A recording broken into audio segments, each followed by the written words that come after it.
जय जय राधा वल्लभ श्री हरिवंश, जय जय श्री वृंदावन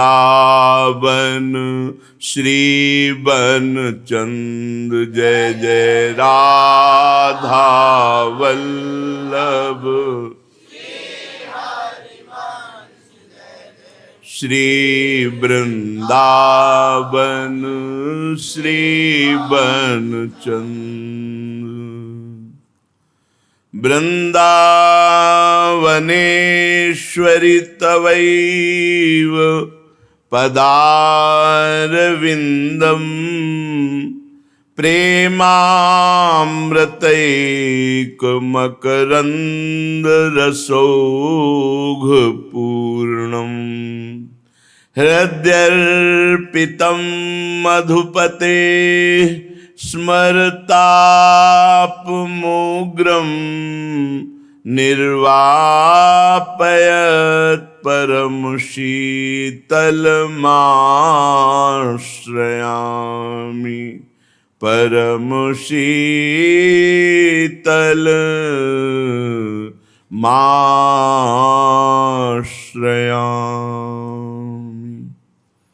परम सच्चिदानंद घन प्रेमानंद स्वरूप नवनिभृत निकुंज महामहिम परम पावन श्री वृंदावन धाम, श्री वृंदावन धाम के लाडिले प्राणाराध्य युगल सरकार प्राण प्रिय श्री प्रिया प्रीतम जो समस्त सहचरी वृंद खग मृग पशु पंछी तरुलता यमुना रसरानी रजरानी समस्त ब्रजवासी परिकर, हमारे जीवन का लक्ष्य श्री भगवान की प्राप्ति, प्रिया प्रीतम से प्रेम। जब हमारा लक्ष्य दृढ़ हो जाता है तो हमें विक्षेप डालने के लिए माया विविध प्रकार के रचनाएं रचती है। ये होगा, एक क्लास में पढ़ करके द्वितीय में पहुंचने के लिए परीक्षा देनी होगी, तृतीय में फिर परीक्षा देनी होगी। पूरी पढ़ाई परीक्षा से ही उन्नति को प्राप्त होती है। परीक्षा से डरना नहीं है। परीक्षा में अगर हार होती है तो हमें वो बिंदु नोट करना है कि किस कारण हार हुई हमारी, मैं क्यों फेल हो गया।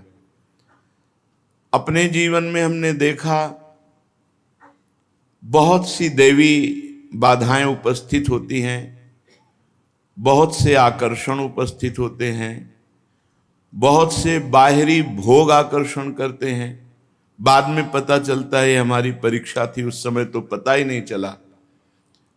सच्ची मानिए उस समय ये ज्ञान ही स्फुरित नहीं हुआ कि ये हमारी परीक्षा है, ये भोग हमारे सामने भोगने के लिए परीक्षार्थ दिया गया है। ये भोग्य वस्तु ऐसा ज्ञान ही नहीं रहा। बाद में जब चिंतन हुआ तब पता चला, अच्छा ये तो माया का प्रश्न था, हमें पता भी नहीं चला, भगवान ने उत्तर दिला दिया। जब हम भगवद आश्रित होते हैं तो कोई भी माया का प्रश्न हमें उत्तर नहीं देना होता, हमारे प्रभु दे देते हैं। बस शरणागति पुष्ट होनी चाहिए। अपने लोग क्या करते हैं, गलती कर बैठते हैं। प्रश्न होता है और हम प्रश्न में सहयोग दे देते हैं भ्रष्ट होने के लिए। हम समझते हैं हमारा बड़ा सौभाग्य है, हमें अमुक भोग मिल गया, अमुक वस्तु मिल गई, 4 लोग प्रणाम नमस्कार करने वाले मिल गए और हम उस पर राजी हो गए। तो प्रभु जब देखते हैं कि खिलौनों में राजी हो गया तो खेल लो, उन्हीं की संपत्ति है, उन्हीं की माया है। पर प्रभु की तरफ जो एक आग उठती है हृदय में, दिव्य ज्योति उठती है, जिसमें ज्ञान का प्रकाश, वैराग्य की दृढ़ता, भगवत प्रेम का एक नशा, वो नहीं मिलेगा। ये लाखों चलने वालों में कोई बिरला एक होता है जो ये प्राप्त होता है। ज्ञान ज्योति, वैराग्य की दृढ़ता और आराध्य देव के प्रति एक प्रेम का नशा, रात दिन सुहाई नहीं दे रहा, वो निरंतर भजन, फिर भी भजन की भूख। ये अध्यात्म उन्नतिवान को प्राप्त होती है। एक खा रहे हैं, पी रहे हैं, शांत हैं, चल रहा है ऐसे दिनचर्या चल, कोई अंदर इतना उन्माद नहीं प्रेम का, भगवत चिंतन की एक गाढ़ स्थिति नहीं, उसका मतलब आप फेल हो चुके हैं, परमार्थ के पॉइंट से आप गिर चुके हैं।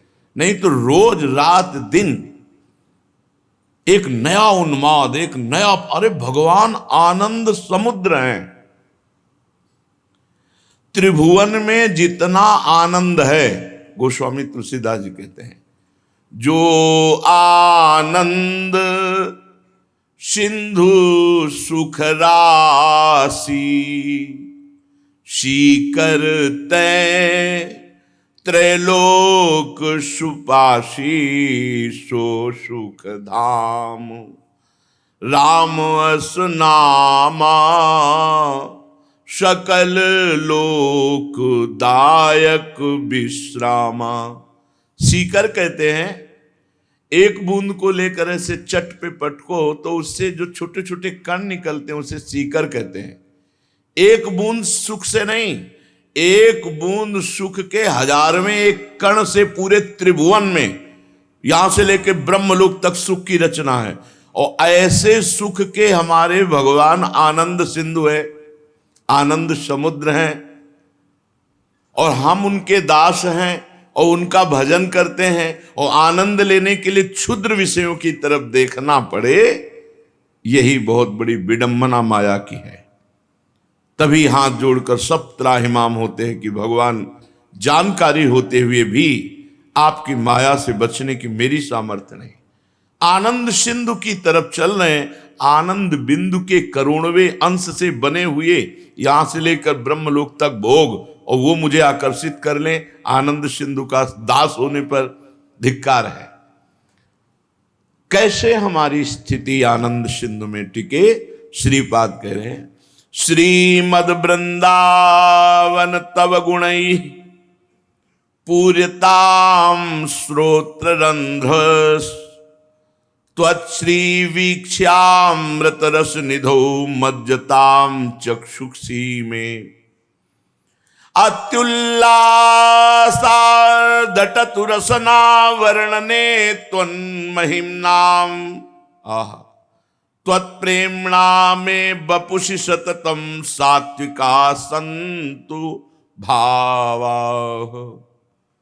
हे वृंदावन, आप ऐसी कृपा कर दो, तव गुणै पूर्यताम श्रोत्र रंधे, केवल भगवत चर्चा सुनो बस। यह है अपनी श्रवणेन्द्री को संभाल कर भगवत चरणारविंद में पातिव्रत धर्म की तरह अर्पित कर देना, नहीं सुनना है।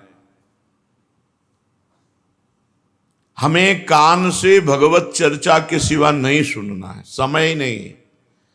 ये जो साधक विचलित हो रहे हैं, बिल्कुल परमार्थ पे नहीं चल रहे हैं, उसका कारण है ये हृदय परमार्थ में ही चला है, उसके अनुभव से आपको बता रहे हैं। कोई भी विकार परास्त करके भगवत विमुख नहीं कर सकता। स्फुरण देखा है, आकर्षण देखा है, लेकिन भगवान का भजन, फिर धिक्कार दिया उस मन को, हे कहां फिर आगे बढ़े। आज तुम्हें बता रहे हैं, दीपावली का उत्सव देख रहे हो। हमारी दीपावली जानते हो कैसे होती है? भूखी, रोटी मांगने आज जाते तो मना हो जाता, दीपावली है रोटी नहीं मिलेगी, आज बनी ही नहीं, त्योहार है।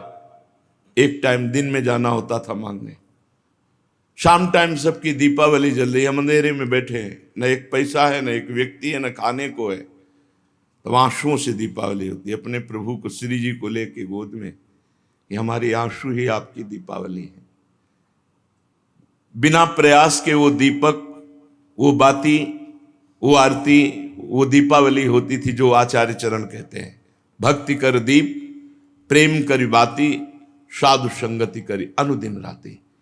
जगह जगह कदम कदम पर प्रभु ज्ञान रूप कवच से बचाते रहे हैं। हम ऐसा किसी साधक के लिए नहीं मान सकते कि हमारा प्रश्नवाचक चिन्ह हृदय में आया, भगवान ने उपदेश नहीं किया, भगवान ने मुझे बचाया नहीं। नहीं, आप नहीं बचना चाहते इसलिए छूट है। आप बचना चाहें तो कोई आपको परास्त नहीं कर सकता। अब हम अपनी नेत्रेंद्री को संसार के दृश्य देखने में, श्रवणेंद्री को भक्ति विरोधी बातें सुनने में, देखो गोस्वामी जी बहुत बड़े महापुरुष हैं।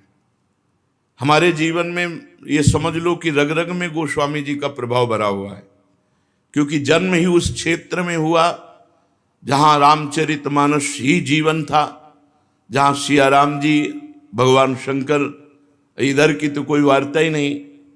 पास में ही प्रयाग क्षेत्र में राजापुर गांव है गोस्वामी तुलसीदास जी का, तो वो एक क्षेत्र है। तो वो क्षेत्र है जहां रामचरितमानस की धूम है। भगवत अगर कोई उत्सव होता है तो रामचरितमानस 24 घंटे बैठते हैं। गोस्वामी जी कह रहे हैं हमारा बहुत बढ़िया रिश्तेदार है, बहुत हमारा मित्र है, लेकिन जाके प्रिय न राम बैदेही तजिए ताहि कोटि बैरी सम यद्यपि परम स्नेही। क्यों? गोस्वामी जी की बात ध्यान देखो। प्रिय हैं, परिवार के जन हैं, रिश्तेदार है, नातेदार है, उनके दिमाग में माया का क्षेत्र है। अगर आप उनके पास बैठकर बातें सुनोगे तो आपका चित्त आकर्षित हो जाएगा। बहुत प्रभाव होता है कुसंग का, हम समझ नहीं पाते, और अपने जनों के रूप में कुसंग आकर हमारे हृदय का परिवर्तन कर देता है। सत्संग साल भर सुनो, रंग नहीं चढ़ेगा मन बुद्धि में।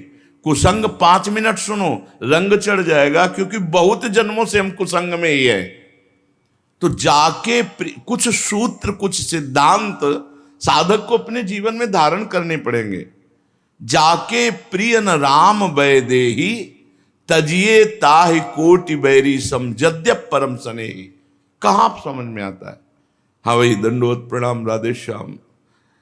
संसार में बड़ा सुख भोगी है आप। जब भोग लेना फिर हमें बता देना आपको आजीवन में परिणाम में क्या मिलता है। हमको हमारे गुरु ने समझा दिया है, अब आपको समझाने की जरूरत नहीं है, आपके सहयोग की जरूरत नहीं है। हम श्री जी के उत्तर देना तो साधक सीखे। तव गुणई पूरिताम श्रोत्र रंदई, अतरे दिन घुमा घुमा कर यही चर्चा होती है। अपनी श्रवणेंद्री को संभालो। जहां विषयी पुरुष रसेंद्री जनेंद्री के भोगों में सुख मानकर हर्षित है, बैंक बैलेंस में घमंड है, पदाधिकारी है, तो वो क्या जाने परम पद का अधिकार जिसको ब्रह्मा भी नमस्कार करते हैं। ये भगवत मार्ग आप साधारण समझते हो। एक बार कृष्ण बोला चल दिए, तो एक बार कृष्ण तुम्हें डूबते हुए नरक से बचाएगा। ये खिलवाड़ का मार्ग थोड़ी है। पर हम जब इतना बढ़िया अवसर मिल गया, बार बार तो बनत नहीं या संजोग अनूप, मानुष तन वृंदा विपिन रसिकन संग विरूप। अरे कितना आनंद है। कौन विश्व में ऐसी दीपावली मनाता होगा? बताओ कौन मनाता हो? यहां एक दिन मनाते हैं, रोज मन रहे, प्रिया प्रीतम नाच रहे हैं, खा हम उनके सामने गा रहे हैं, भोग लगा के उनकी जूठन पा रहे हैं, उनकी चरण शरण में पड़े। इससे बढ़कर कोटि कोटि लक्ष्मी जिनके चरणों की आरती उतारती हैं, वो हमारी प्रिया जो अनंत ब्रह्मांडों के जितने योगेश्वर महेश्वर ईश्वर सब जिनके चरणों में झुकते हैं, वो प्रभु हमारे। रात दिन उनके दुलार में, उनके सामने हम नाच गा रहे हैं। इससे बढ़िया जीवन कौन सा जीवन होगा? अरे दिन भर बैल की तरह मेहनत करते हैं, रात में खा के भोग के सो जाते हैं, फिर वही जीवन, मरे तो फिर वही, बार बार जन्मना मरना समझ में नहीं आता। ये प्रलोभन समझ में नहीं आता है। भूत के लड्डू है माया का रचना, ना खाए तो परेशान, खाए तो परेशान। तो विवेक के द्वारा बहुत अच्छा साधक एक अभी परसों आया, उसने कहा मैंने अनुभव किया कि भोग के पहले जो तृष्णा जागृत होती है, उसमें जो जलन होती है या कामना, दो ही होती है। भोगे हुए भोग को पुनः भोगने की इच्छा का नाम तृष्णा, और सुने हुए भोगों को भोगने की जो कामना, उसमें जो जलन होती है, तो ना भोगने पर डबल जलन होने के बाद शीतलता आती है।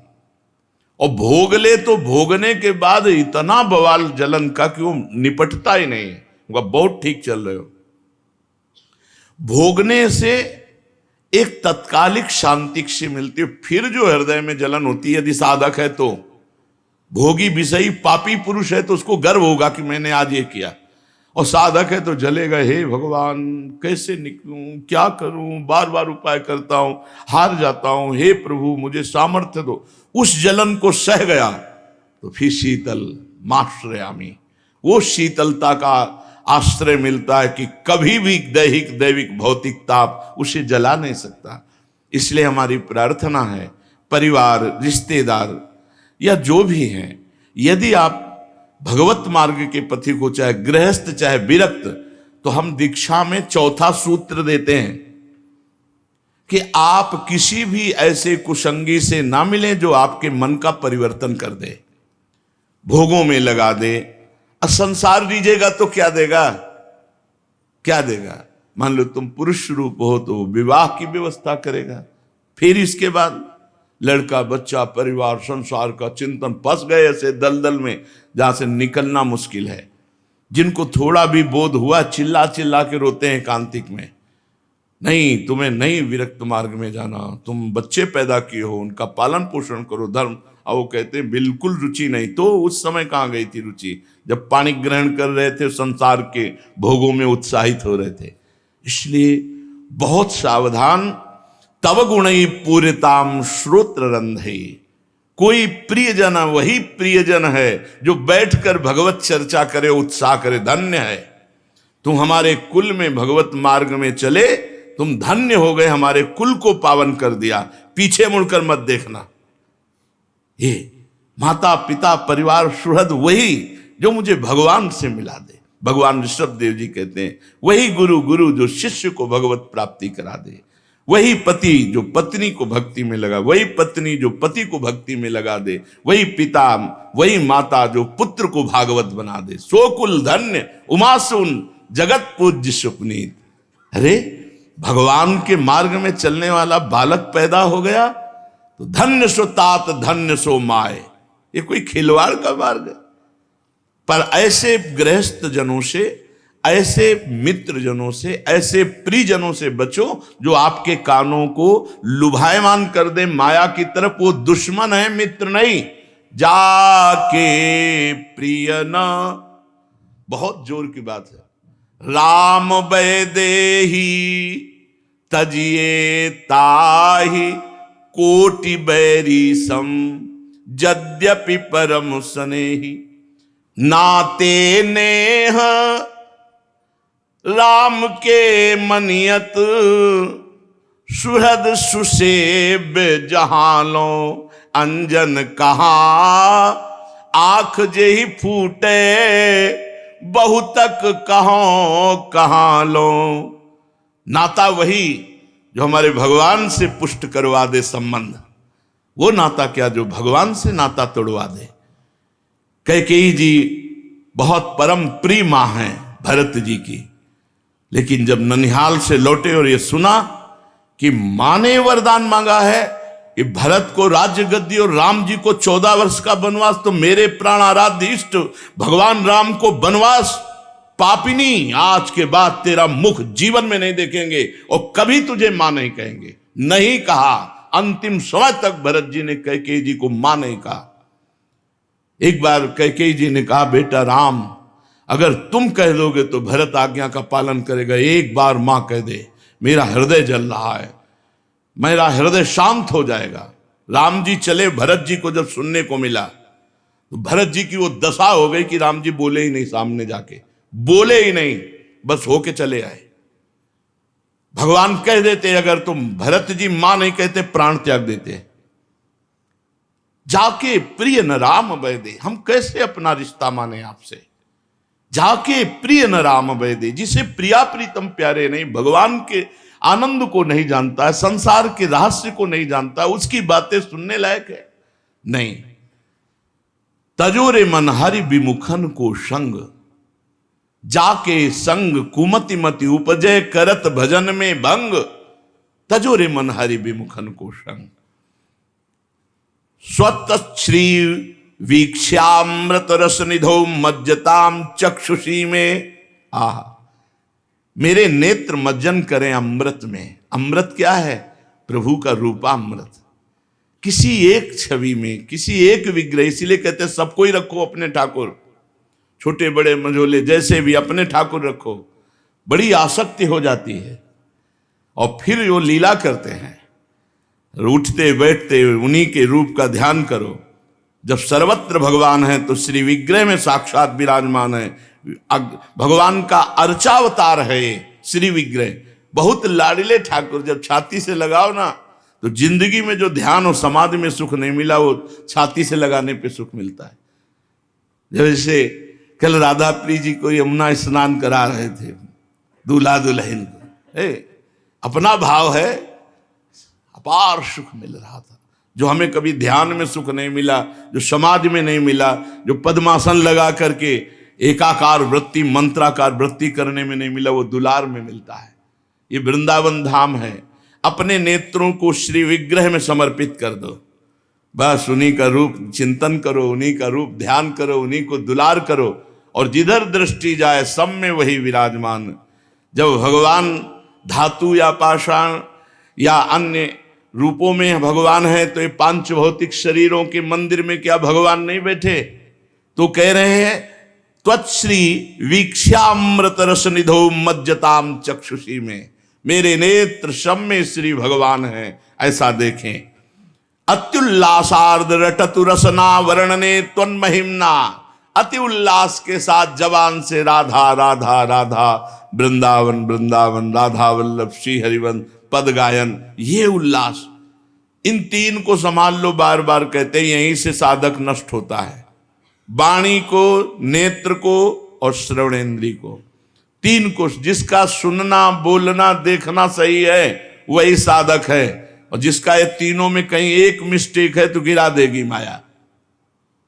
हमें पूर्व में जो पाप हो गए हैं उनसे नहीं डरना, आगे करना नहीं है और पीछे के डरना। प्रायः साधक इस बात से भयभीत हो जाता है, हमसे बहुत बड़ी बड़े पाप हो गए, गलती हो गई, क्या भगवान मिल जाएंगे?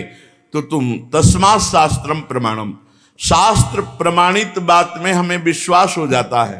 तो हमारा शास्त्र कहता है ना निष्कृतैरुदितैर् ब्रह्मवादिभिस्तथा विशुद्ध्यत्यघवान् व्रतादिभिः यथा हरेर्नाम पदैरुदाहृतैस्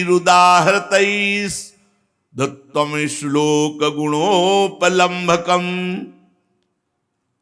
बड़े बड़े ब्रह्मवादी ऋषियों ने पाप के अनुसार प्रायश्चित बताए, ऐसे ऐसे प्रायश्चित हैं कि होश उड़ जाएंगे। कृच्छ व्रत, चंद्रायण व्रत, बड़े बड़े ऐसे ऐसे पवित्र करने के हैं कि होश उड़ जाए। और ये सब करने की जरूरत नहीं है उसको जिसने भगवान की शरण ले ली और भगवान के मंगलमय नामों का कीर्तन, नाम का जप, गुम्फित पदों से कीर्तन, भगवान के नाम का कीर्तन और भगवान के नाम का जप निश्चित समस्त पापों से नष्ट कर देता है। अब हम भगवान की शरण में हैं और उनका मंगलमय नाम जप करते तो पूर्व में जो पाप हो गए उनकी बिल्कुल चिंता नहीं करनी। भगवान गरज कर कह रहे हैं, खूब कान खोल के सुन लो और निर्भय हो जाओ। निर्भय हो जाओगे तभी जब अबलौ नसानी अबनासी हो, आज की आप आगे नहीं करेंगे। भगवान कह रहे हैं सर्वधर्मान परित्यज्य मामेकम शरणम ब्रज, तो अहम त्वाम सर्व पापेभ्यो मोक्षयिष्यामि मा शुचा। नाम संकीर्तनम यस्य सर्व पाप प्रणाशनम। कोई बड़े बड़े प्रायश्चित करने की जरूरत नहीं है। शास्त्र कह रहा है यदुत्तम श्लोक गुणोपलम्भकम, उत्तम श्लोक भगवान के गुणों से भरे हुए जो पद हैं, जो नाम हैं, उनका जब हम गायन करते हैं, जप करते हैं तो हम निष्पाप हो जाते हैं। महाप्रभु हरिवंश चंद्रजू ब्रजनो तरुण कदम मुकुटमणि श्यामा जुबनी, इस पद के आखिरी में कहते हैं गावत श्रवणन सुनत सुखाकर विश्व दुरित दबनी। विश्व के पाप का नाश करने की सामर्थ्य चतुरासी जी के पदों में है। हमको और कोई प्रायश्चित नहीं करना। यन्नाम श्रुतिमात्रेण पुमान भवति निर्मलः तस्य तीर्थ पदा किंवा दासा नाम अवशिष्यते। कह रहे कि जिनका मंगल में नाम केवल कानों में पड़ जाए तो जीव निष्पाप हो जाता है। फिर जो निरंतर नाम जप कर रहे हैं वो तीर्थ पाद हो गए। जहां चरण रख देंगे वो पवित्र हो जाएगी भूमि, जिसके हृदय में मुख में नाम चल रहा है। यन्नाम ग्रहणन अखिलान श्रोतनात्मानमेव च सद्यः पुनाति कुंभूयस्तस्य स्पृष्टा पदाहिते। जो भगवान का नाम मात्र उच्चारण करता है, उसके दर्शन से सापी पापी रोगी सब पवित्र हो जाते हैं। जिसको साप मिला है वो साप मुक्त हो जाएगा भगवान नाम जापक भक्त का दर्शन करने से। जो पापी है तो संत दृश्य जिमि पातक टरे, भगवान नाम जापक के दर्शन मात्र से पाप नष्ट हो जाते हैं। कि कोई भी ताप साप रोग भगवान नाम जापक को नहीं प्रभावित कर सकता। ये आश्चर्य की बात नहीं है, क्योंकि वो नाम जापक है। अपने आप को और समस्त भूतल को पावन करने की सामर्थ्य नाम जापक में रहती है। इसलिए कलिम सभाजयंत्यार्याम गुणज्ञाः सारभागिनः यत्र संकीर्तने नैव सर्वास्वार्थो विलभ्यते। कलयुग में केवल भगवान के नाम जप नाम संकीर्तन से सारे स्वार्थ और परमार्थ की प्राप्ति हो जाती है। इसलिए हे भाई, इस युग गुण को जानने वाले सारग्राही किसी और साधनों पर विश्वास न करके नाम जप और नाम कीर्तन करते हैं।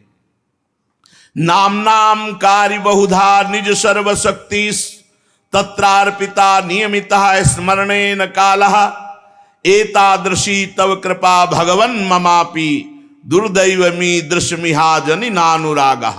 आहा, भगवान के नाम में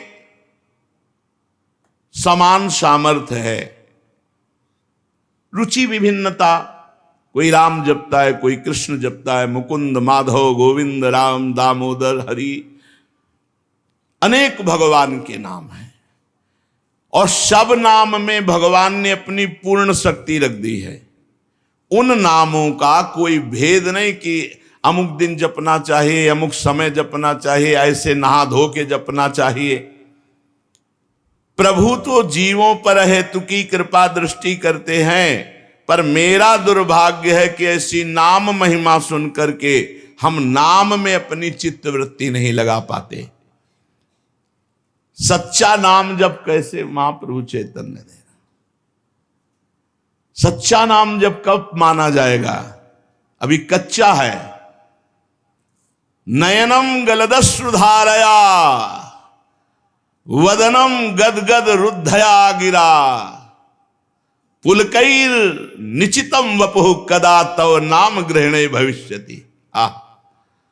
भगवान का नाम उच्चारण करते रोना आ रहा है। नयनम गलदश्रुधारया, अश्रुधारया नयनम, नेत्रु से सुधारा बह रही, राधा राधा राधा। वदनम गदगद रुद्धया गिरा, वाणी अवरुद्ध हो रही, सही शब्द नहीं निकल रहा, लड़खड़ा रही वाणी। पुलकैर निचितम बपुः, शरीर रोमांचित हो रहा है।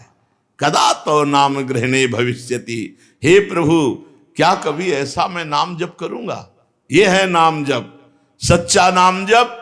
नेत्रों से सुधारा, शरीर की रोमावली, पुलकित गदगद कंठ और भगवान का नाम उच्चारण कर रहे। जब नाम निरंतर चलता है तो भोग सिद्धियां ये सब अधिकारानुसार आती है। एक भक्त नाम जप कर रहा था तो एक देवी प्रकट हुई। तो उनका का त्वम, कौन है तू? तो कहा मुक्ति रूपा गतास्मि भवती, मैं मोक्ष हूं, मुक्ति हूं, स्वीकार करो मुझे, मैं तुम्हारी सेविका हूं।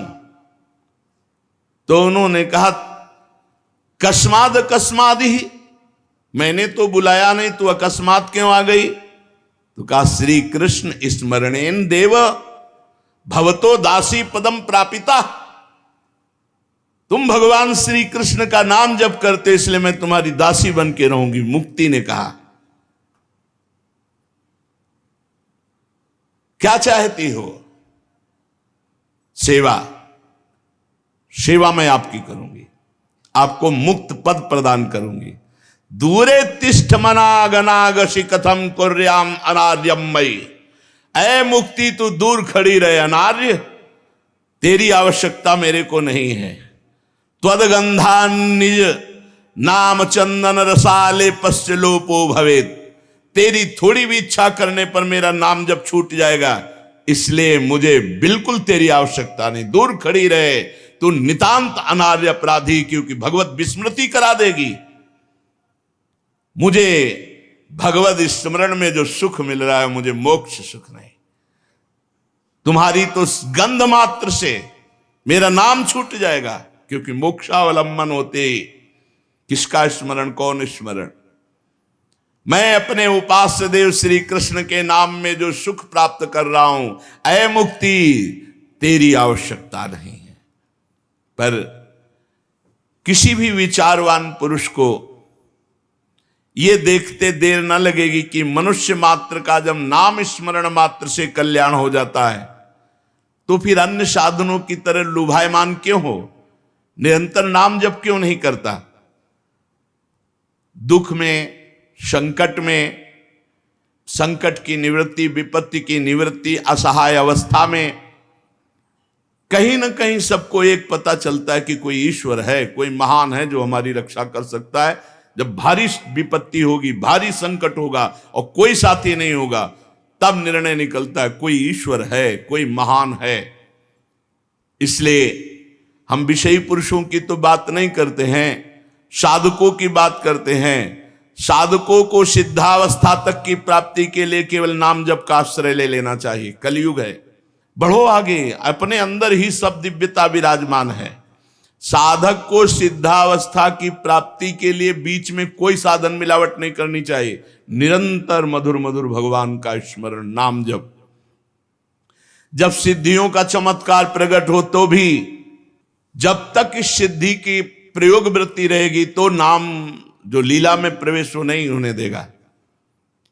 तीन पुरुषार्थ का त्यागी, धर्म, अर्थ, काम और मोक्ष मार्ग में कमर कस के, अर्थात द्वंद्वों से मुक्त होने की इच्छा करते हुए भगवत प्रेम में, तो चतुर्थ पुरुषार्थ मोक्ष की भी नितांत आवश्यकता नहीं रहती।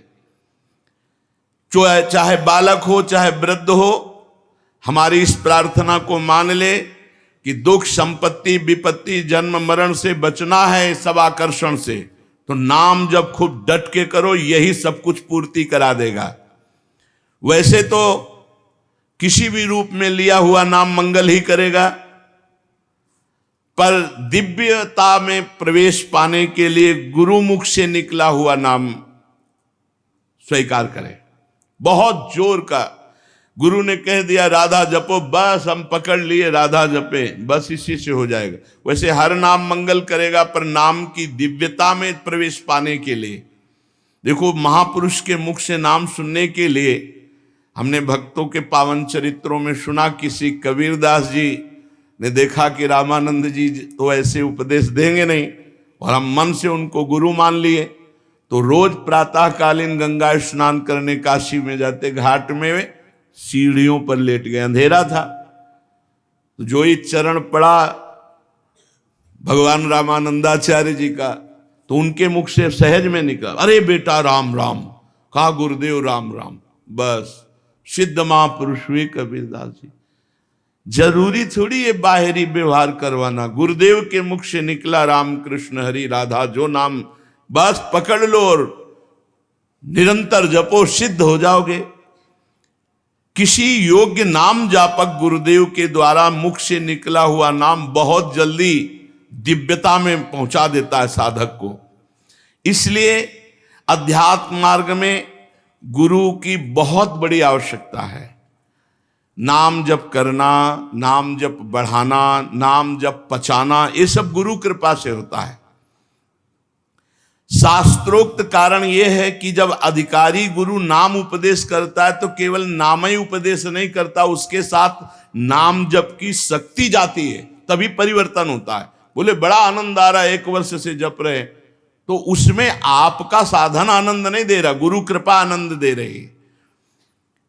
नहीं तो फिर बाद में जब अवहेलना एक दो बार ऐसी हो गई तो फिर कहते हैं पहले बड़ा आनंद आता था, अब आनंद आपका है, आप करो। पहले गुरु कृपा का आनंद था, उसी में बह जाते तो आनंद में ही बहते चले जाते, पर उनको लगा कि हमारा साधन है तो फिर अवहेलना शुरू कर दी, तो वहीं फिर पहुंच गए। नाम के साथ गुरु की शक्ति आती है। फलस्वरूप साधक का हृदय जो अज्ञान अनावरण से बंधा होता है, जब गुरुदेव नाम देते हैं एकदम प्रकाश हुआ, चल पड़ा। अगर असाधन नहीं करोगे तो चलता रहेगा, असाधन कर दिया तो फिर लड़खड़ा जाएगा, फिर आपको अपने बल से साधन करना पड़ेगा। गुरु कृपा एक बार झोंका मारती है कि निकलो दलदल से, तो जहां वो आनंद एकदम एकाग्रता वैराग्य सब बढ़ा, तहां वो सोचता है चलो एकांत चलते हैं भजन, फिर गया भजन, जहां अवहेलना की। गुरुदेव भगवान नाम जप के अनुकूल हृदय बना देते हैं। इस कारण भगवान नाम गुरु प्रसाद से बहुत जल्दी प्रभाव दिखाता है। गुरु के जीवन में अपने को शिष्य के रूप में अर्पित करके, जीवन में मतलब जीते जी गुरुदेव के, और उनकी श्रद्धा विश्वास पूर्वक सेवा आराधना और कोई संशय उन पर नहीं, तो गुरु कृपा से शिष्य के हृदय में आत्म प्रीति के कारण मंत्र वैसे ही चलने लगता है जैसे गुरुदेव के। नाम स्मरण की प्राथमिक अवस्था में गुरु की भक्ति, शास्त्र का स्वाध्याय और बाह्य बहुत पवित्रता की आवश्यकता होती है। शौच आदि की पवित्रता, खान पान की पवित्रता, चरित्र की पवित्रता, चरित्र की पवित्रता प्रारंभिक साधना के ये सोपान हैं। और जब हम भगवान नाम को अपना जीवन मानकर जपना शुरू करते हैं तो हमारे हृदय में फिर भक्ति का जागरण होता है, फिर बाह्य साधन का उतना महत्व नहीं रह जाता। अंतःकरण में भागवतिक सारे सद्गुण आकर विराजमान हो जाते हैं। भगवान नाम की महिमा से गुरुदेव हृदय में प्रकाशित होकर के मार्ग बताने लगते हैं। ऐसे नहीं, ऐसे चलो, हृदय में ही बैठकर हमारी बुद्धि की दिशा को श्री भगवान की तरफ पूर्ण लगा देते हैं। फलस्वरूप देखते देखते कम समय में हमारा जीवन बदल जाता है। पतितों को पावन करने वाले, दीनों का उद्धार करने वाले भगवान नाम जापक के हृदय में धीरे धीरे प्रकाशित होने लगते हैं। भगवान नाम कहने को तो बहुत छोटा है, राधा, राम, कृष्ण, हरि,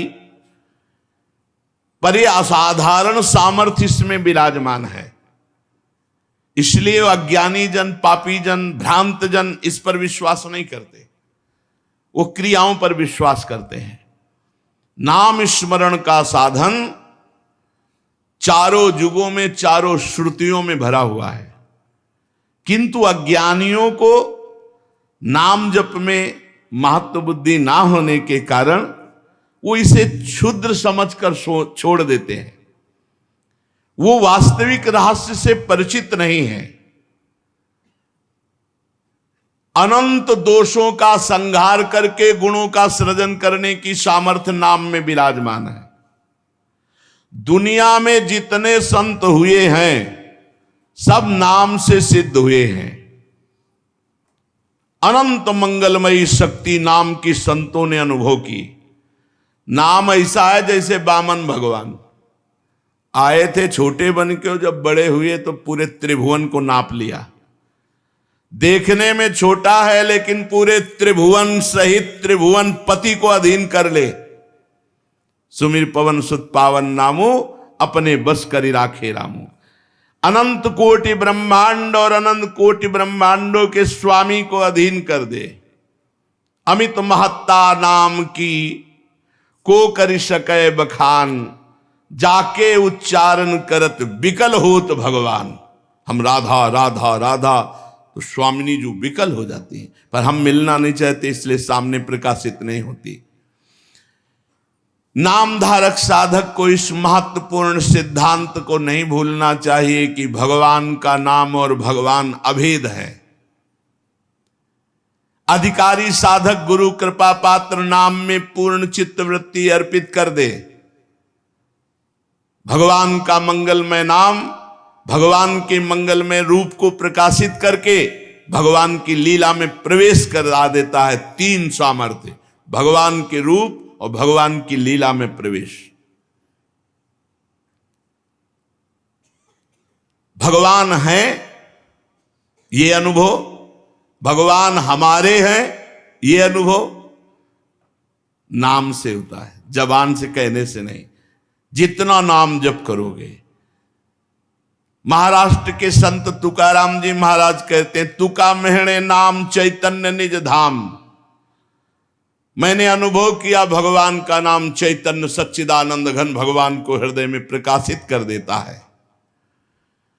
समर्थ गुरु श्री स्वामी रामदास जी महाराज कहते, नाम ब्रह्म निरंतर रटन। नाम ही साक्षात ब्रह्म है, नाम ही साक्षात ब्रह्म है, निरंतर रटो। नाम आनि मुरारी दो न नशति। भगवान मुरारी और मुरारी का नाम दो नहीं है, इसलिए अनध्यस्त विवर्त जो नाम जप करता है सारे आवरण भंग हो जाते हैं। जैसे स्वर्ण का बना हुआ अलंकार चमकता है, ऐसे नाम से रूप प्रकाशित होता है। अनध्यस्त विवर्त, कोई भी आवरण नहीं रह जाता, खुले नेत्र भगवान का दर्शन। नाम मंत्रों का राजा है। तथैव मंत्र राजो हम नाद रूपोभ्य शिवा यद धीनम जगत सर्वम मंत्राधीनो हमेव ही। मंत्रोहम मंत्र गम्यात्मा मंत्रकारो निरामय सायो मंत्र राजो हो मचिंतो अनंत शक्तिदा। भगवान की मंत्रों में जितनी शक्ति है वो सब नाम में विराजमान है।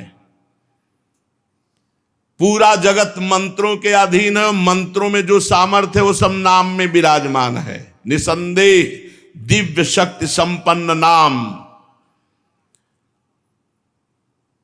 तारक मंत्र नाम, परमात्मा की उत्पत्ति नाम, ओहो सब कुछ इसी से।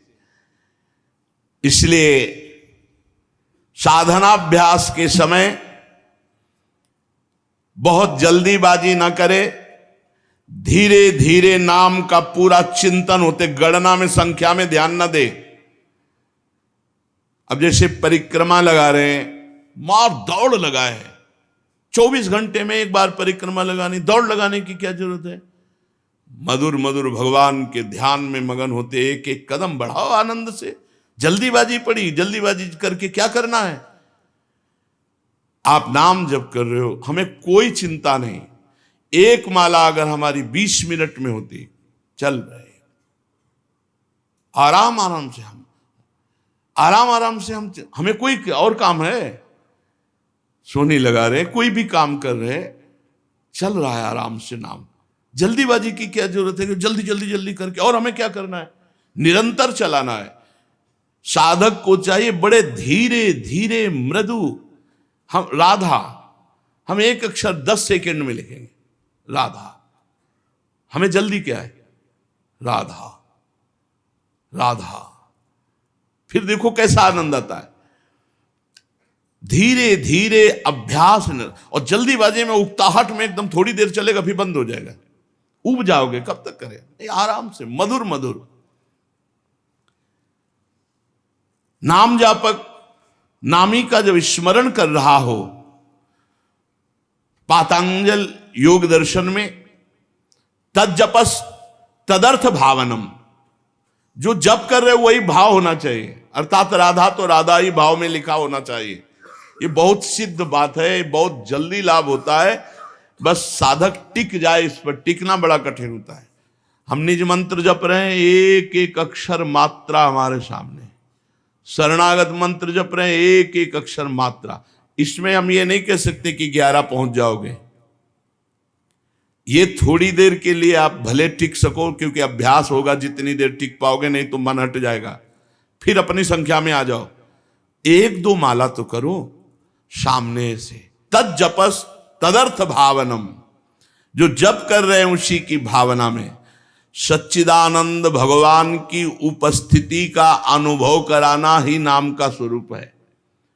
तुम्हें भगवान का दर्शन होता है जब नाम जप करते हो? नहीं होता तो अभी और बढ़ो, अभी कोई मंजिल नहीं, सामने प्रिया प्रीतम विराजमान। हमारा संपूर्ण जीवन भगवान में कर देगा नाम, भगवान की निरंतर सानिध्य। बड़ी लज्जा आती है कि ऐसी महिमा सुनकर भी नाम में प्रीति नहीं हो रही, निरंतर नाम नहीं चल पा रहा। नाम जप में ध्यान दीजिए, भारी से भारी विपत्ति और अपमान सहने की सामर्थ्य है। यस्मिन स्थितो न दुखेन गुरुणापि विचार लेते। जिस नाम जप के प्रभाव में स्थिति आती कि बड़े से बड़े दुख का प्रभाव नहीं, यस्मिन स्थितो न दुखेन गुरुणापि विचार लेते, भारी से भारी दुख में विचलित नहीं होगा नाम जापक। करके तो देखो आप।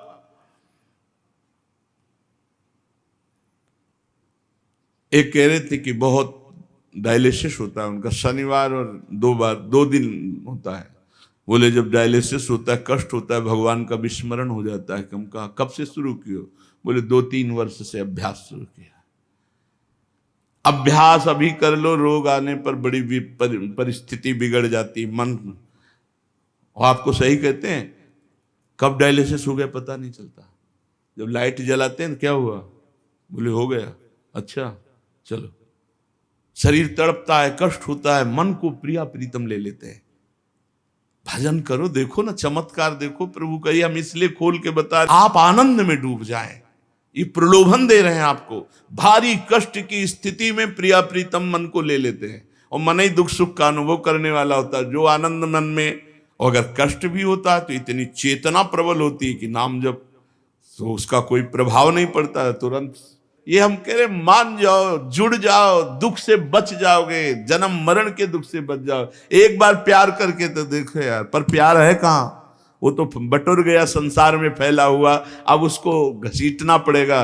नाम जब घसीटेगा, यस्मिन स्थितो न दुखे न गुरुणापि विचार लेते, बड़े से बड़े दुख में भी विचलित नहीं होने देगा नाम। पकड़ो।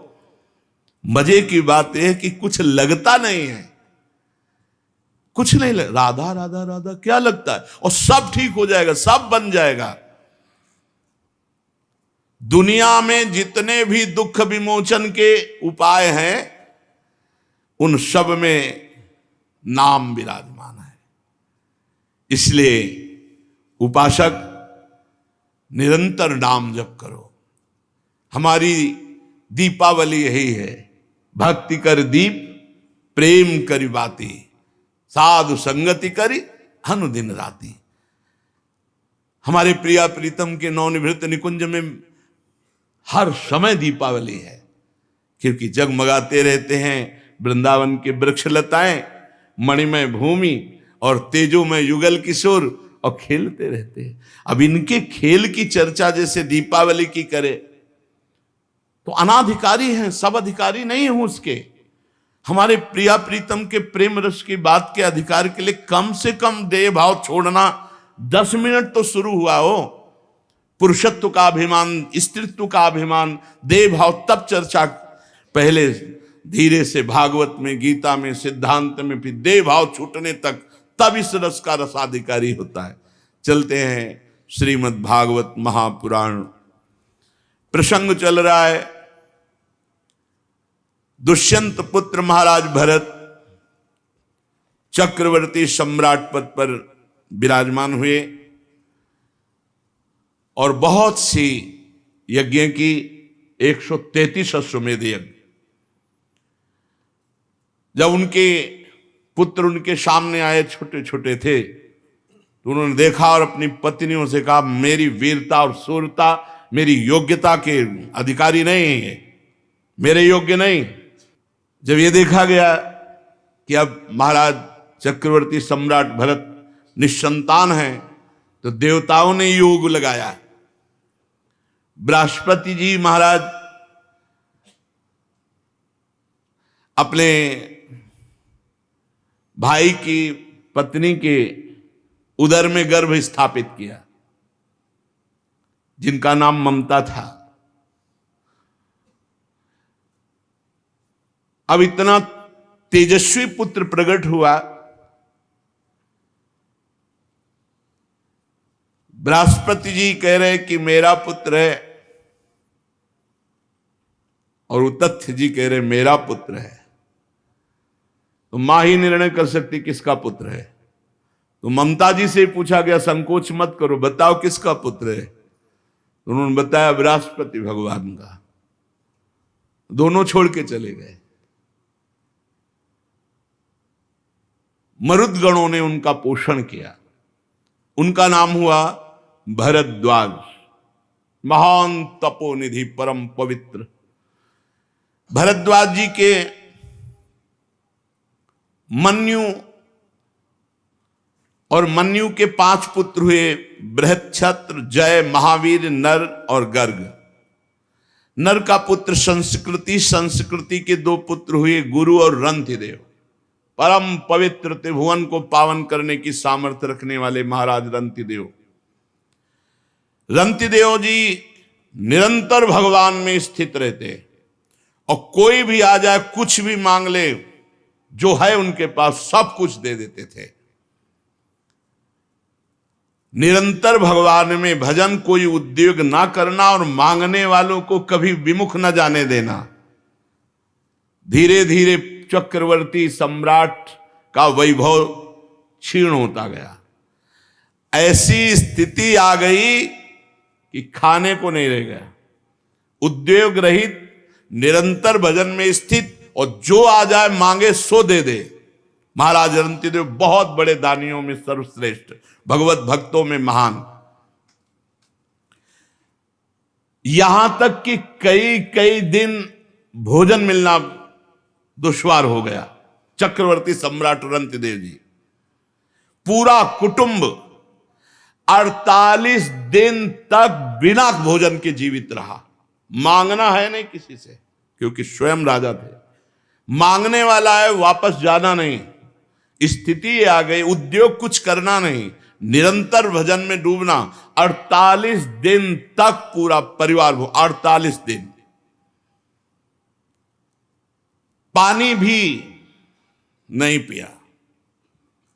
49वें दिन प्रातः काल भगवत प्रेरणा से कुछ घी, खीर, हलवा, जल उपस्थित हुआ।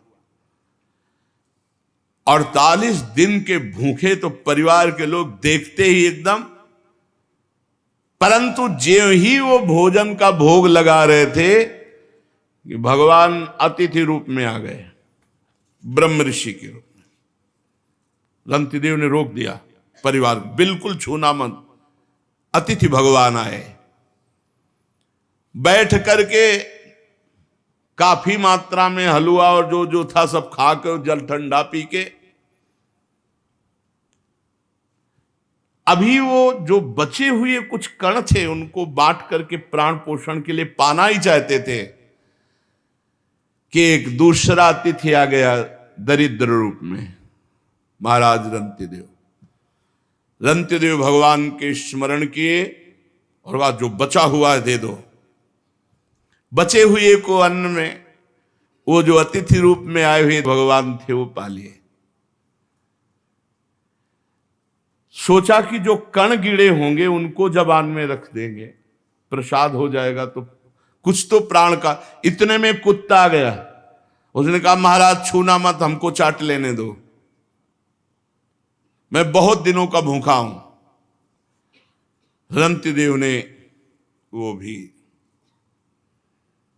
इसके बाद भगवान का स्मरण किया और जो जल बचा था परिवार को जल दिया पीने को, खुद जल भी नहीं पिया। जल ही पीने के लिए आए, बांट करके तैयार हुए थे परिवार के जन की चांडाल आ गया, महाराज मैं बहुत प्यासा हूं, पी लीजिए। रंतिदेव जी ने जब जल पिलाया और वो चला गया तो आंसुओं से पुलकित होकर भगवान से कहा, ना कामये हम गतिमीश्वरात परामष्ट सिद्धिर्युक्ताम पुनर्भवम वा। आरतिम प्रपद्ये खिल देह भाजा, मंता स्थितो ये न भवन्ति दुखा। प्रभो, मैं आपसे कुछ नहीं चाहता, ना आठों सिद्धियां चाहता हूं, ना परम पद चाहता हूं, ना अपना कल्याण चाहता हूं। मुझको एक सामर्थ्य दे दो, मेरे विश्व में कोई दुखी न रहे, सबका दुख मेरे ऊपर आ जाए। कोई भूखा न रहे, कोई प्यासा न रहे, कोई दुखी न रहे, सबका दुख मेरे ऊपर आ जाए और सब सुखी हो जाए। महाराज रंतिदेव जी ने, ये भगवान की भक्ति की महिमा। मेरे को इतनी सामर्थ्य दो कि पूरे विश्व ब्रह्मांड का दुख मैं सह सकूं, मैं स्वयं भोगूं और कोई भी दुखी न रह जाए। ये प्राणी दीन हो रहा है, कोई जल पीना चाहता है, कोई भोजन के लिए तड़प रहा है, किसी की शरीर की पीड़ा, कोई रोग से ग्रसित है, कोई शोक से, कोई मोह से। मैं नहीं सुखी होना चाहता, हे भगवान सबका दुख मुझे दे दो, सब सुखी हो जाए। क्या हृदय भक्त का है। रंतिदेव जी ने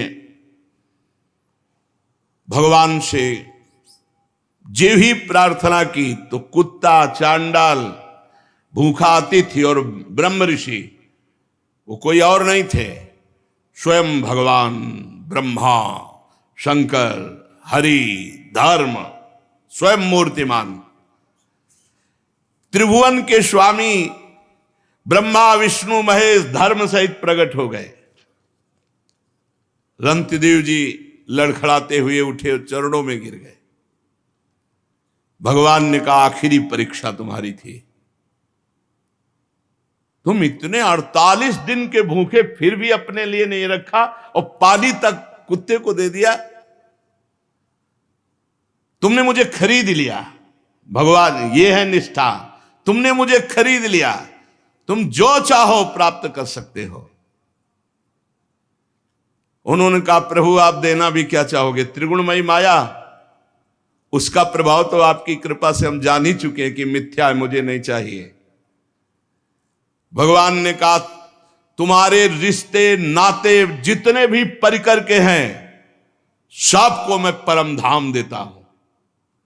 संबंधी, रिश्ते, नाते, परिवार जितने जो हैं सब परम धाम, भगवान ने कहा परम धाम देता हूं। भगवान के परम धाम को रंतिदेव पूरे परिकर सहित गए। ये है, जीवन समर्पित कर दिया तो अनंत वैभव, अनंत आनंद, अनंत काल के लिए। फिर मन्युपुत्र गर्ग से शिनी, शिनी से गार्ग का जन्म हुआ, गार्ग से ब्राह्मण वंश चला। महावीर का पुत्र दुरतिक्षय, दुरतिक्षय का 3 पुत्र त्रयारुणी, कवि, पुष्कारुणी, ये तीनों ब्राह्मण ही हुए। बृहच्छत्र का पुत्र हस्ती हुआ, उसी से हस्तिनापुर बसी। हस्ती के 3 पुत्र अजमीड़, दुमीड़, पुरमीड़। अजमीड़ के पुत्रों में प्रीमेधा आदि सब ब्रह्म ऋषि हो गए। अजमीड़ के एक पुत्र का नाम था बृहदिश, बृहदिश का पुत्र बृहदभानु, बृहदधनु का बृहत्काय, बृहत्काय का जयद्रथ, जयद्रथ का पुत्र हुआ विशद, विशद का सेनजीत। सेनजीत के 4 पुत्र हैं, रुचिराष्ट्र, दृढ़हनु, काश्य और वत्स। रुचिराष्ट्र का पुत्र पार था, पार का प्रथुसेन, प्रथुसेन का नीप और उनके नीप के 100 पुत्र हुए। नीप की पत्नी छाया से शुक की कन्या कृति से विवाह हुआ, उसी से ब्रह्मदत्त नामक पुत्र हुआ। ये ब्रह्मदत्त बड़ा महायोगी था। उसने अपनी पत्नी के गर्भ से विश्वक्सेन नामक पुत्र उत्पन्न किए। विश्वक्सेन ने जैगी शब्द के उपदेश से योग शास्त्र की रचना की। विश्वसेन का पुत्र उदक्षवान, उदक्षवान का भल्लाद, और ये सब बृहदिश के वंशज हुए। द्रुमीड का पुत्र यवीनर, यवीनर का कृतिमान, कृतिमान का सत्यधृत, सत्यधृत का दृढ़नेम, दृढ़नेम का पुत्र सुपार्श। ये सब भगवद वंश के हैं। सुपार्श सुमति, सुमति से सन्निवान, इन्हीं से 6 ऋचाएं, संहिताएं प्रकट की हिरण्यनाभ योग विद्या के द्वारा। भर्म्यासु के पुत्र मुदगल से यमज संतान हुई, जिनका नाम दिवोदास और कन्या का नाम अहिल्या। अहिल्या का विवाह महर्षि गौतम ऋषि से हुआ। बहुत ही सुंदर त्रिभुवन सुंदरी अहिल्या जी थी, इसीलिए देवराज इंद्र आकर्षित हो गया था और वो गौतम ऋषि की पत्नी अहिल्या पर गंदी दृष्टि रखता। देवराज इंद्र होकर, बोलो त्रिभुवन पति होकर, एक महात्मा की पत्नी अवसर ढूंढता रहा। तो प्रातःकालीन ब्रह्म मुहूर्त में गौतम ऋषि स्नान करने जाते थे, इसको यही अवसर मिला। तो ब्रह्म मुहूर्त नहीं था, उसने अपनी माया से, उस समय मुर्गा बोलते वही प्रातःकालीन माना जाता था, घड़ी आदि तो थी नहीं। तो 2 बजे के पहले ही आवाज हुई। गौतम ऋषि को लगा तो कि आज बहुत जल्दी, पर उनको लगा कि शायद ध्यान में कमंडल उठाया, स्नान के लिए गए। इतने में गौतम ऋषि का रूप धारण करके अहिल्या के पास गया। अहिल्या जी जब तक समझती तब तक गौतम ऋषि जब वहां नदी के किनारे गए तो धाराजू ने आज्ञा करी कि ये ब्रह्म मुहूर्त नहीं, मुझे मत स्पर्श करना, नहीं आपको दोष लगेगा। 4 बजे ही धाराजी में स्नान करना चाहिए। रात्रि में जैसे 2 बजे है, 1 बजे, ये स्नान धाराजी में नहीं करना चाहिए, मर्यादा है। देखो ना, नंद बाबा गए थे तो वरुण के पार्षद ले गए थे। अब जब गौतम ऋषि वापस लौटे, उनको कुछ गड़बड़ लगा कि मेरे साथ माया के द्वारा कोई छल हुआ। इतना कौन सामर्थ्यशाली है कि मेरे को माया से वशीभूत कर ले। तो गए तो देवराज इंद्र गौतम ऋषि के रूप में अहिल्या के साथ। तो उनका, कौन है तू धूर्त, जो मेरा रूप धारण किए? अब भयभीत होकर इसे अपने असली रूप में आना पड़ा, देवराज इंद्र के रूप में। कहा अच्छा, त्रिभुवन पति होकर, सर्व पूज्य होकर तू इतना निंदनीय कार्य करेगा? भग बहुत प्रिय है ना तुझे, जा 1000 भग का श्राप देता हूं, पूरे शरीर में तेरे भग हो जाए। मूत्र द्वार को भग कहते हैं। जा पूरे शरीर में 1000 भग हो जाए। अब 1000 भग हो जाए जिसके शरीर में, अब उसकी क्या दशा होगी? देवराज इंद्र है, घृणित कार्य का ऐसा दंड, चरणों में गिर पर रोने लगा। महात्मा गौतम जी के चरणों में गिर गया, रोने लगा, महाराज क्षमा करो और उद्धार करो मेरा, मैं कैसे सिंहासन पर बैठूंगा? तो बोले तब तक भोगना पड़ेगा जब तक रघुवंश में रामचंद्र जी का प्रादुर्भाव नहीं होता, तब तक भोग। और जब राम जी प्रकट होंगे, उनके दर्शन करने के लिए जाएगा, तो यही भग 1000 नेत्रों में परिणित हो जाएंगे। शास्त्र नेत्रधारी भगवान इंद्र कहे गए। अहिल्या जी से कहा, तुझे इतना ज्ञान नहीं कि तेरा पति का स्पर्श और अन्य का स्पर्श का कोई भेद नहीं? वो पति का रूप तो धारण कर सकता, लेकिन स्पर्श पत्थर की तरह पड़ी रही, तुझे ज्ञान नहीं रहा। जा, मैं तुझे शाप देता हूं कि तू पाषाण बन जा। तो उनका, महाराज माना मेरी गलती, लेकिन आपका रूप था, बहुत विनय की। तो उनका, जब भगवान श्री राम वनवास में आएंगे और तुम्हारा स्पर्श चरणों से करेंगे, तब तुम अपने स्वरूप को प्राप्त हो जाओगी। तो गौतम ऋषि के पुत्र हुए शतानंद जी, जो जनक जी के कुल गुरु पद पर विराजमान। शतानंद जी का पुत्र सत्यधृति, जो धनुर्विद्या में अत्यंत निपुण। सत्यधृति के पुत्र थे शरद्वान, ये महान धनुर्विद्या शरद्वान जी। एक दिन उर्वशी जी जा रही थी और शरद्वान जी ने देखा, तो देखते ही उनका ब्रह्मचर्य नष्ट हो गया। इतनी सुंदर उर्वशी जी। अब वो ब्रह्मचर्य मूंज में गिरा। मूंज एक लता होती, झाड़। तो उस वीर के 2 भाग हो गए, उसमें पुत्र और पुत्री का जन्म हुआ। इतना तेजस्वी महापुरुषों का होता था। मूंज से पुत्र हो गए। जो पुत्र हुए वो कृपाचार्य, और जो पुत्री हुई वो कृपी। महाराज शांतनु एक दिन शिकार खेलने जा रहे थे, तो वहां रोने की आवाज आई, तो देखा तो उन दोनों को दयावश उठा लिया। जो कृपाचार्य थे वो सदैव आचार्य पद पर विराजमान रहे, और जो कन्या थी वो द्रोणाचार्य जी की पत्नी बनी। दिव्योदास का पुत्र था मित्रेयु, मृत्युयु के 4 पुत्र हुए, च्यवन, सुदास, सहदेव, सोमक। सोमक के 100 पुत्र हुए, इनमें सबसे बड़ा जंतु उनसे प्रशत, प्रशत के पुत्र हुए महाराज द्रुपद। ये पांचाल नरेश महाराज द्रुपद, इन्होंने ही यज्ञ के द्वारा द्रौपदी और धृष्टद्युम्न को पुत्र रूप में प्राप्त किया। महाराज द्रुपद और द्रोणाचार्य जी एक साथ गुरुकुल में पढ़ते थे, तो द्रुपद और द्रोणाचार्य जी की मित्रता हो गई, खेल खेल में बहुत प्रियता हो गई गुरुकुल में। तो द्रुपद ने कहा, प्रिय मित्र, अभी तो मैं तुम्हारे समान बालक हूं, खेल रहा हूं, आगे चलकर मैं राजा बनूंगा, और कभी कोई जरूरत हो तो मित्र हो तुम आ जाना, कभी सकुचाना नहीं। गुरुकुल के बाद महाराज पांचाल नरेश द्रुपद हुए, और कृपी के साथ ब्याह हुआ द्रोणाचार्य का, तो अस्वस्थामा प्रकट हुए। द्रोणाचार्य जी को अब आवश्यकता हुई कि एक गाय हो जाए, थोड़ा खान पान की सामग्री हो जाए। बड़े तपस्वी ब्रह्म ऋषि, धनुर्विद्या के पारंगत विद्वान। याद आया द्रोणाचार्य जी को द्रुपद की बात की, वो मेरा मित्र है। जाके दरबार में कहा, महाराज द्रुपद से कह दो तुम्हारे मित्र गुरुकुल के द्रोणाचार्य पधारे हुए हैं। द्रुपद ने कहा, भेजो सामने। तो ब्राह्मण ब्रह्म ऋषि का वेश, तेरी और मेरी मित्रता होगी।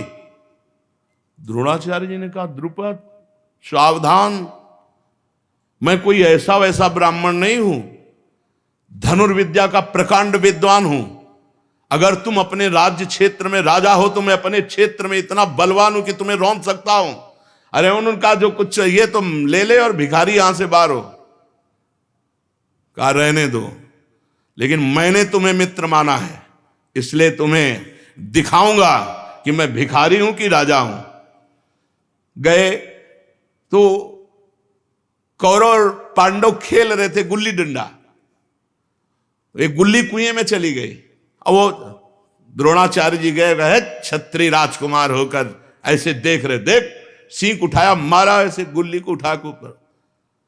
सब, आप कौन हैं, आप कौन हैं? तो उनका, मैं तुम्हें धनुर्विद्या सिखा सकता हूं यदि भीष्म पितामह मुझे और मेरी संतान की रक्षा कर सके। जब भीष्म जी से राजकुमारों ने जाके कि ताऊ जी कोई ऐसा ब्रह्म ऋषि है जो ऐसा ऐसा किया, तो बोले द्रोणाचार्य हो सकते हैं। बाहर निकल के आए, देखा द्रोणाचार्य, प्रणाम किया और कहा, राजकुमारों की भी इच्छा है और हमारी भी इच्छा है, हम कृपी सहित अस्वस्थामा का राजकुमार की तरह पालन करते हैं, आप हमारे राजकुमारों को धनुर्विद्या की शिक्षा दें। पारंगत किया कौरवों और पांडवों को। परीक्षा में एक पक्षी टांगा वृक्ष पर और कहा, निशाना इसके नेत्र पे मारना है। युधिष्ठिर, तुम्हें क्या दिखाई देता है? तो उनका वृक्ष, पेड़ की डाल और चिड़िया। बोले, रख दे धनुष बाण। ऐसे सबसे पूछा, कर रख दे धनुष बाण। अर्जुन से कहा, तू बता। बोले, केवल नेत्र। बोले, वेद दे। वेद दिया। बोले, अब गुरुदक्षिणा, समस्त राजकुमारों से गुरुदक्षिणा। बोले, आज्ञा कीजिए गुरुदेव। बोले, ललकार करके द्रुपद को जाकर परास्त करके केस पकड़कर हमारे चरणों में डालो आकर के, जाओ। कौरवों ने कहा, पांडवों के संग नहीं जाएंगे, हम अकेले विजय प्राप्त करके लाएंगे।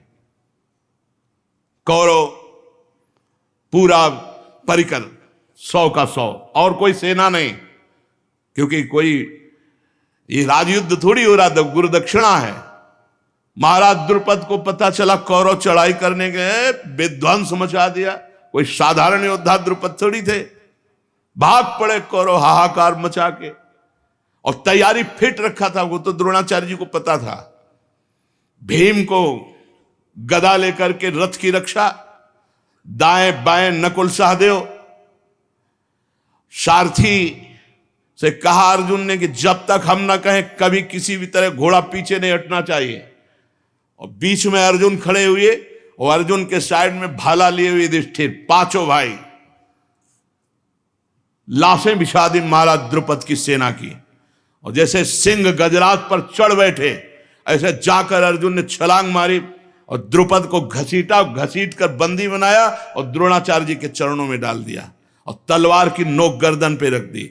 द्रोणाचार्य जी ने कहा, कहो मित्र मैं कैसा भिखारी हूं, नरेश इस समय मैं हूं, क्योंकि मेरे शिष्यों ने दक्षिणा में दी है, दोस्ती स्वीकार। अब तो क्या, अब तो चरणों में पड़े। बोले जाओ आधे राज्य का कर देना और राजा नाम मात्र तुम रहोगे, राजा द्रोणाचार्य। द्रुपद का मुंह नीचा हो गया। अब तो उन्होंने कहा जीना धिक्कार है, एक ब्रह्म ऋषि ने मुझे परास्त कर दिया, मैं क्षत्रिय होते हुए अब मैं ब्रह्म ऋषियों से ही ब्रह्म ऋषि का नाश कराऊंगा। रुपये का बल राजा, तो जिस ऋषि से जाके कहते हैं ऐसी यज्ञ कराओ कि द्रोणाचार्य को मारने वाला राजकुमार पैदा हो जाए, कोई नहीं तैयार होता। तो एक लालची दो भाई थे पर बड़े तपस्वी थे। ऋषियों ने बताया कि वो तुम्हारे पैसे के लालच में आ जाएंगे। द्रोणाचार्य जी गए, बोले करोड़ अरबुद जितनी गाय चाहिए, जो चाहिए वो सब दूंगा, लेकिन यज्ञ के द्वारा एक ऐसा वीर पैदा होना चाहिए जो द्रोणाचार्य का गला उतार सके। उनका पक्का।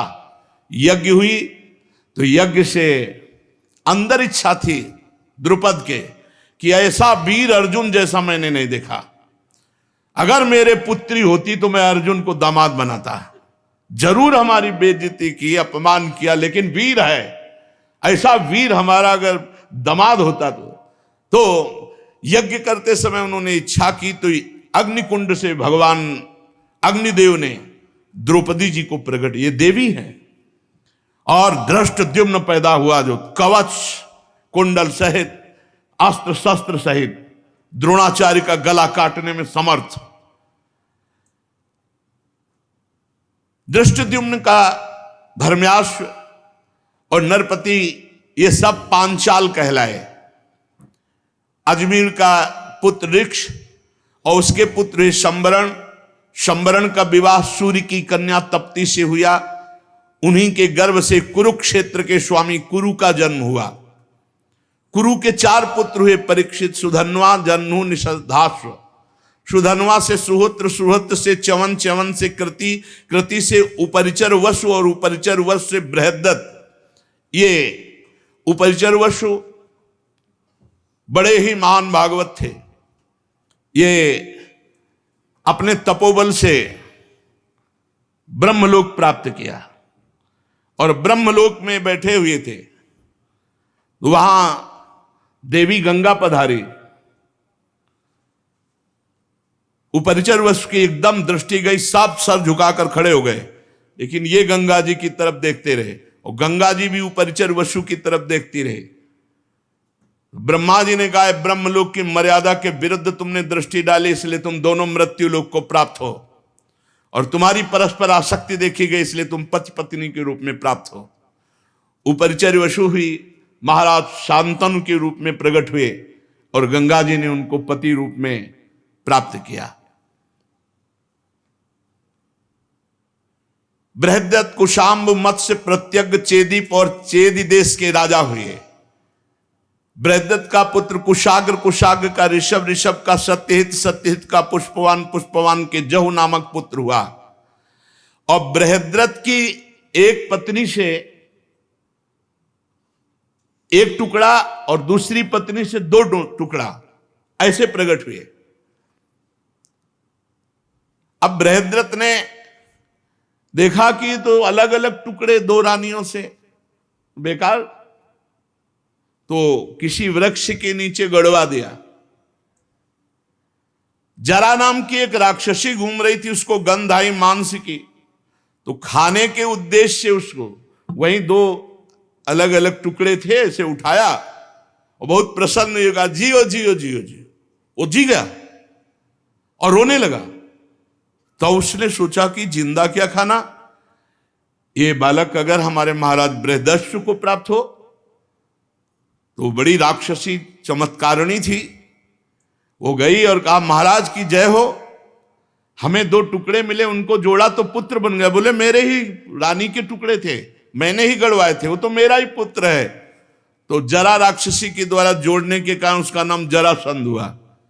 इसीलिए भीम खूब पटकते रहे लेकिन मरा नहीं। भगवान ने जब ऐसे फड़वा करके उल्टा फेंकवाया तभी, जरासंध का सहदेव, सहदेव का सोमपि, सोमपि का श्रुतश्रवा। कुरु के ज्येष्ठ पुत्र कोई संतान उनके नहीं हुई। जन्नू का पुत्र सुरत, सुरत का विदुरत, विदुरत का सार्वभौम, सार्वभौम का जयसेन, जयसेन का राधिका, राधिका का पुत्र अयुत, अयुत का क्रोधन, क्रोधन का देवातिथि, देवातिथि का ऋष्य, और ऋष्य का दिलीप, और दिलीप के महाराज प्रतीप, और प्रतीप के 3 पुत्र हुए, देवापि, शांतनु, बाल्मीकि। देवापि तो अवधूत महापुरुष थे। देवी श्री राजपाट का वैभव देखा, उनका ऐसा मायाकृत है, और एकांतवास करते हुए निरंतर भगवान का स्मरण करके परम पद को प्राप्त हुए। राज्य पद पर महाराज शांतनु विराजमान हुए। ये महा पराक्रमी, महान तेजस्वी, छू ले तो बूढ़े से जवान हो जाए,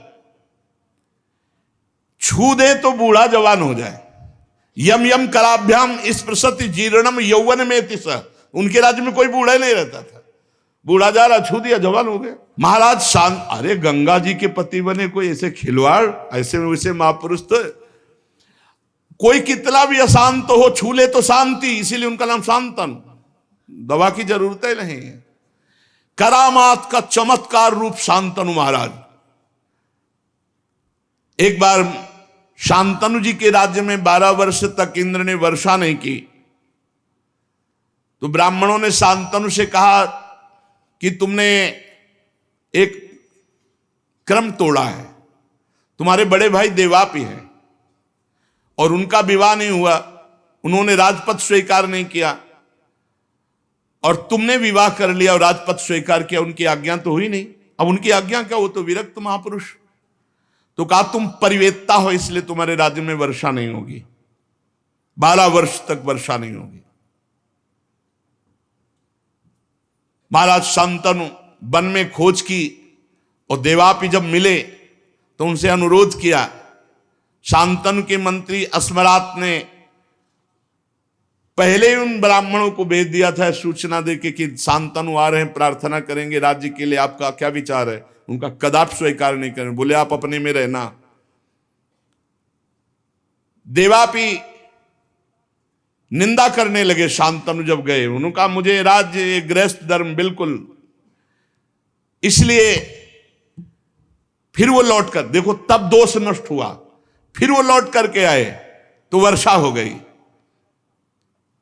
कलयुग में जब चंद्रवंश का नाश हो जाएगा, तब सतयुग के प्रारंभ में यही सब सिद्ध महापुरुष जो कलाप ग्राम में इस समय रह रहे हैं, स्वर्ग से ऊपर, स्वर्गलोक, तपलोक, जनलोक, महारलोक, इनमें बड़े बड़े सिद्ध रह रहे हैं। शांतनु जी एक दिन गंगा के किनारे घूम रहे थे, तो उनको एक सुंदरी मिली, वो गंगा जी ही थी। इनके पिता जो प्रतीक थे वो हरिद्वार में बड़ी तपस्या कर रहे हैं। गंगा जी प्रसन्न हुई और आकर के दाहिनी गोद में बैठ गए, जांग पे, और प्रतीक ऋषि से कहा कि मैं बहुत प्रसन्न हूं तुम्हारे ऊपर, मुझे स्वीकार करो। तो उनका हाँ बेटी। तो उनका आपने बेटी क्यों कहा? तो बोले दाहिनी जंघा पुत्री का अधिकार। तो उनका मैं तो आसक्त चित्त होके आई थी। तो बोले मेरे पुत्र वधू तो मेरी पुत्री के समान ही रहोगी। तो गंगा जी उनसे कहा था कि आपका पुत्र हमसे प्रश्न नहीं करेगा मैं कौन हूं और मैं क्या करती हूं, यह प्रश्न नहीं करेगा। जिस दिन प्रश्न किया उसी दिन चली जाऊंगी। शांतनु जी ने देखा ही केवल गंगा जी को, इतना सुंदर गंगा जी। नजदीक गए और कहा चक्रवर्ती सम्राट महाराज शांतनु आपकी दास्ता स्वीकार करता है, क्या आप हमारी प्रार्थना स्वीकार करते हैं? तो गंगा जी ने कहा शर्त, प्रश्न नहीं मैं कौन हूं, क्योंकि जान जाए कि गंगा जी हैं तो फिर स्पर्श करने की सामर्थ्य कहां। देव निधि भगवती ब्रह्म स्वरूप गंगा जी। दूसरी बात, मैं जो भी क्रिया करूंगी उस पर तुम प्रश्न नहीं करोगे, शांतनु ने कहा स्वीकार। तो कहा मैं आपकी अर्धांगिनी बन सकती हूं। अब तो गंगा जी को रथ पे बैठा के लाए, पूरे हस्तिनापुर में आनंद की धूम मच गई। गंगा देवी तो रिद्धियां सिद्धियां सब महलों में लौटती। पहला पुत्र हुआ, सीधे उठाया और गंगा जी की धारा में जाके फेंक दिया। ये अष्टवसु हैं। भगवान वशिष्ठ जी के शाप से मनुष्य लोक को इनकी प्राप्ति हुई। विस्तार से चरित्र हैं। 2, 3, 4, 5, 6, 7, 8वें को जे उठा, कौन है तू? भीष्म जी 8वें, वही कौन है तू? अष्टवसुओं में वही। ऐसी मां तो मैंने कहीं नहीं देखा कि पैदा होते ही अपने पुत्र का वध कर दे, गंगा की धारा में फेंक दे। तू कौन है? ऐसी कैसी मां है तू? विकल हो गए महाराज शांतनु। गंगा जी ने कहा बस बस सावधान, तुम अब परिचय जानो, मैं ब्रह्मपुत्री गंगा हूं। हाथे जुड़ गए महाराज शांतनु के। और मैं केवल साप के वशीभूत होकर आई थी, अब जा रही हूं। और ये पुत्र तुम्हें पूर्ण ज्ञानी महात्मा बनाकर दूंगी। वो गंगा जी अंतर ध्यान हो। महाराज शांतनु ऐसे विरह में कि लग रहा था प्राण निकल जाएंगे। बस गंगा की धारा को देखना, गंगा जी की तरफ, गंगा जी की वही याद कि मैं जान नहीं पाया देवी गंगा हमारे पास इतने वर्षों तक रही। एक दिन वो धारा में देख रहे थे तो गंगा की धारा रुक गई, तो और प्राण की जो जिस धारा के सहारे था वो धारा भी गई। तो लगा रोक कौन सकता है? तो आगे देखा तो 9 किशोर बालक बाणों की बौछार से गंगा की धारा को रोक रहा था। हे राजकुमार, कौन हो तुम इतने वीर? तो उनका मां, क्योंकि पुरुष को देखा, बोले मां। सोई गंगा जी प्रकट हो गए।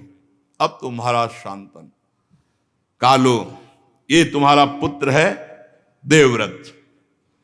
ये विश्व के समस्त धनुर्धरों से, जैसे भगवान परशुराम जी समस्त विद्याओं में, समस्त कलाओं में, समस्त अस्त्र शस्त्र आदि में परम प्रवीण और सत्य प्रतिज्ञ महात्मा देवव्रत, ये तुम्हारा पुत्र है। ले जाओ, तुम्हारे यश का विस्तार करेगा। तो उनका देवी आपका सानिध्य। गंगा जी अंतर ध्यान गए। काफी तसल्ली मिली देवव्रत से, पर विकलता गंगा जी की, बहुत विकलता। वो सिंहासन पर नहीं बैठते, प्राय गंगा की धारा के किनारे ही या जंगल में ही भ्रमण करने में समय व्यतीत करते। एक दिन बड़ी सुगंध आई, तो उस सुगंध से खिंचते हुए शांतनु जी गए तो देखा एक युवती नौका से लोगों को इस पार से उस पार ले जा रही। यद्यपि उनके शरीर में दुर्गंध रहती थी मछली की तरह, मत्स्यगंधा, लेकिन भगवान पाराशर जी ने सुगंध प्रकट की थी। इन्हीं के गर्भ से भगवान वेदव्यास श्री कृष्ण द्वैपायन जी प्रकट हुए। नजदीक गए, शांतनु जी ने देखा तो उठकर प्रणाम किया सत्यवती जी ने। अब उनकी जो गंगा जी की विकलता थी वो यहां पूर्णता को प्राप्त होती है। सत्यवती को देख के लगा मेरी गंगा मिल गई। सत्यवती से कहा कि क्या तुम्हारे पिता मुझे तुम्हारा दान कर सकते हैं? तो उन्होंने कहा महाराज ये विषय आप हमसे मत पूछिए, हमारे पिता से पूछिए। और पर ये हम जरूर कहते कि हमारा परम सौभाग्य होगा कि चक्रवर्ती सम्राट महाराज शांतनु खुद मुझे प्राप्त करना चाहते हैं। उसके पिता के पास गई तो मछुआरा थे, देख करके कांप गया कि महाराज शांतनु हमारे दरवाजे आए, कुटिया में प्रणाम किया साष्टांग। महाराज, तो उनका मैं तुमसे मांगता हूं कि सत्यवती का हाथ हमें दे दो। महाराज ये तो मेरे परम सौभाग्य। पर महाराज विचारणीय विषय सुना है आपके, एक राजकुमार है और वो प्रथम राजकुमार हस्तिनापुर का चक्रवर्ती सम्राट बनेगा, ये मैं बर्दाश्त नहीं कर सकता। अगर आप मेरी पुत्री के द्वारा हुए पुत्र को राज सिंहासन पर बैठा ले, अभी दे दूं। शांतनु ने कहा अपने सुख के लिए ऐसा नहीं कर सकता, वापस हो। अब और भी रहे सत्यवती का। भीष्म जी जो देवव्रत के रूप में अभी तक थे, उन्होंने देखा, सारथी से कहा, देखो तुम हमारे पिता तुल्य हो, पिता की एकांतिक बात जानते हो, कहां गए पिता जिसके कारण पुनः शोक को प्राप्त हो गए। महाराज, ये हमारे महाराज की गुप्त बात होती है, लेकिन आप पुत्र हो इसलिए बताता हूं। वो एक युवती पर आकर्षित हो चुके हैं, कैसे प्राप्त होगी? महाराज बस मैं इतना कहता हूं, एक युवती पर आसक्ति थे और वो अमुक जगह है। भीष्म जी ने कहा मुझे ले चलो। भीष्म जी वहां गए और प्रणाम किया और कहा क्या शर्त है तुम्हारी? बोले महाराज मेरा तो सौभाग्य है महाराज, शांतनु हमारी पुत्री को स्वीकार करेंगे, लेकिन आप राजगद्दी पर जब बैठेंगे तो हमारी पुत्री के जो संतान है उसका क्या महत्व रहेगा? बोले आजीवन के लिए नियम लेता हूं, राज सिंहासन पर कभी नहीं बैठूंगा। तो आप नहीं बैठोगे तो आपके पुत्र तो बैठ सकते हैं।